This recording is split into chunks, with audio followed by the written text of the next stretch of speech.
Good afternoon. This is Jay Snodgrass. This is Animal Magic, and today's episode is Birds of a Feather. I've been thinking lately about birds, and I've finally come to the conclusion that I don't know anything on the topic. And the more you concentrate on a word like this, the more it starts to swirl and distort, and you start to wonder, is bird a word? And then you remember that endlessly annoying song, Bird is the Word. And according to the lyric, everybody's heard this. And I wonder, where was I when this was revealed? I know the word epistemological, kind of, but I can't let this one awful song be my entire ornithological epistemology. So I asked Elizabeth, what is a bird? She told me that 66 million years ago, a meteor struck the Earth, and the force of the impact caused a bunch of volcanoes to explode. Thick clouds of dust blotted out the sun, and plants couldn't get enough light to grow, so they withered. And the plant-eating dinosaurs were dying, and the dinosaurs who ate the plant-eating dinosaurs were dying, and the dinosaur babies being born were stunted and small. But they were better off this way, because there just weren't enough calories around to support large dinosaurs. Not that they were overweight, but they were big-boned. After billions of years of the biggest and strongest being on top, suddenly the advantage went to the smaller ones. And because it was dark for so long, it became advantageous to be able to communicate through song, transmitting urgent messages, because all the old instinctive information was obsolete, and all the necessary information was new. In this rapidly changing new setting, she told me, diversity was more important than uniformity. When circumstances are steady, species will try to replicate themselves. But when the times are changing, it's better to diversify in the hope that some quirky mutation will be able to adapt to the ever-changing environment. The absolute scrawniest of the dinosaurs' descendants were so fragile that their scales splintered into feathers, so frail that they could actually ride on the breeze. And their appetites were so small that they could just pick and peck here and there and get enough calories to survive. And in that darkness of the cloud from the meteor crash, they broke through that cold, blinded loneliness with music. Not beautiful music. There were no humans yet to classify the music as pretty. It was trashy music, corny pickup lines, non-stop obscenity. But there were also no humans to put parental guidance stickers on it. So, she told me, that's what a bird is. I can't say it quite as well as she can, but I did really pay attention. And it really got me thinking about mammals, who also happened to survive that meteor cloud because they were so small, like moles, and they'd already spent most of their time burrowing to hide from the dinosaurs, and their appetites were really small. A few grubs, and they were good for the day. And as the clouds gradually cleared and the dinosaurs were mostly gone, except for the crocodiles and the Loch Ness Monster, the mammals diversified too. And then came our ancestors, who couldn't fly like the hawk, or run like the cheetah, or hit like the chimp, but developed the ability to mimic other animal sounds and bird sounds. It's kind of funny when someone goes to see a musical and walks out grumbling, nobody bursts into song in real life. It makes me wonder, what real life have you been living? When there's no one around, I burst into song all the time. And when it's just me and my kids, or I'm out with my friends, when I feel secure, I sing. From the time of our birth, human beings sing for 2 years before they talk. Song is not melodic speech. Speech is flattened song. Music is our inborn native language. Babies in China and Oklahoma and Argentina all come out singing the same songs. It's not a happy song. The infant's cry basically means, Mommy, come and feed me, or Tiger, come eat me, but one way or another, I'm done with being hungry. The human race sang for a long time before it could speak, and every baby has to go through that same process of change. And then some of us are told that we're not singers, and the rest of us confine singing to certain designated settings. But when people let their guard down, alone in the shower or celebrating with friends, song wants to come out. I think song is a lot of what keeps religion alive. Singing together in a sacred space, it's a sacrament. In the God-fearing religions, song is a gift to God or gods. Sing to the Lord a new song, we're told in the biblical book of Psalms. And in indigenous American religions, song is a gift from the spirits. When a new song is revealed, yeah, maybe someone just made one up, it's functional, but when someone sings a new song and it assists with the delivery of a long gestating emotion, when you hear a song that sounds both familiar and new, then you say the spirits have revealed it. And not only is it a nice gift, but it's also a reminder that the spirits still care, that they're paying attention, that they're not set in stone or stuck in the past. They're present and want to communicate with the way you feel today.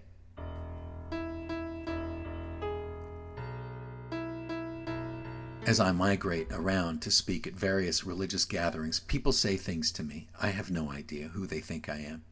Once after a service, a guy walked up smiling, patted me on the back, and said, "It's so great belonging to a church that doesn't take itself too seriously. Just look at the way you're dressed." That really made me think, but not as hard as this. Recently, a woman stopped me by the door. She was really nice and clearly felt like we had something in common.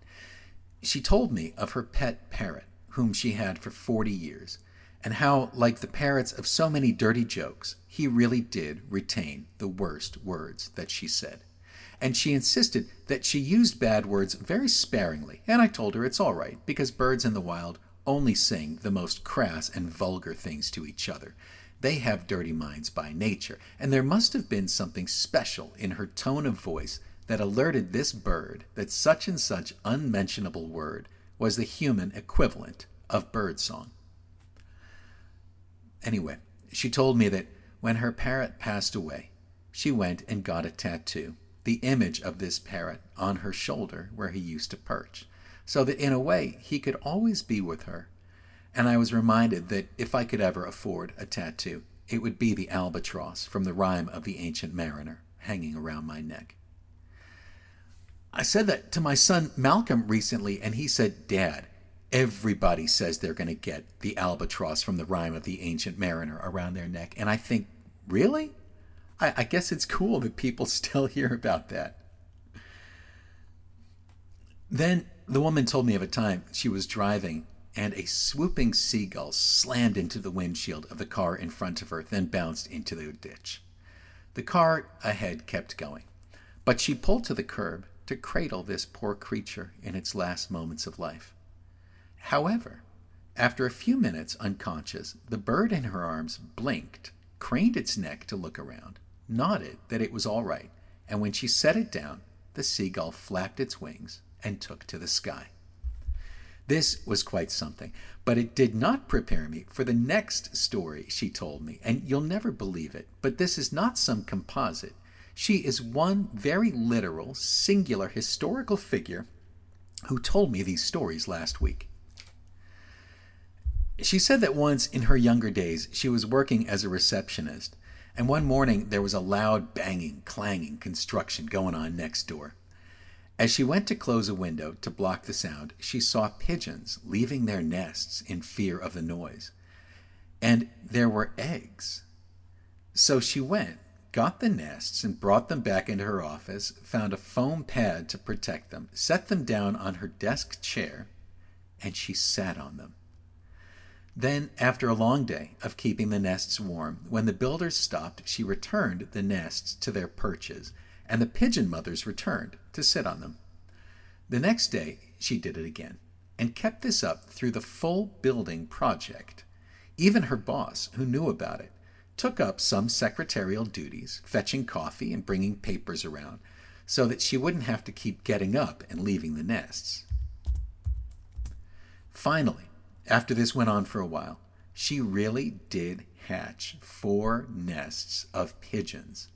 So she returned the nests with these pigeon chicks, and the parents came back, and I guess they were able to relocate. And I know this is usually the point where I'd make a pun or say something funny, but I won't because I'm really grateful for having heard this story. Like, I'm raising 4 kids, but they leave trash all over the place. At least when you've hatched pigeons, they fly around picking garbage up. Hearing the story of the woman who sheltered these vulnerable pigeon eggs, I'm reminded of the indigenous American tribes of New York and their story in which a pregnant woman fell from a crack in the sky toward a world of dark water. As she descended, she was spotted by a flock of loons who saw this mysterious featherless biped flapping her arms, no doubt, and somehow instinctively knew that her arms would be as useless as flippers as they were as wings. This unidentifiable creature was going to hit the water and go under. According to the story, some of the birds wanted to help, and others felt that it wasn't their problem. And they voted and debated and voted and debated until finally they reached a consensus. They would assist. So they swirled around this falling woman, each bird holding one wing in the center of the circle and flapping the other. They created this circular basket or nest, and this was how they cushioned her for a slow descent until they neared the water.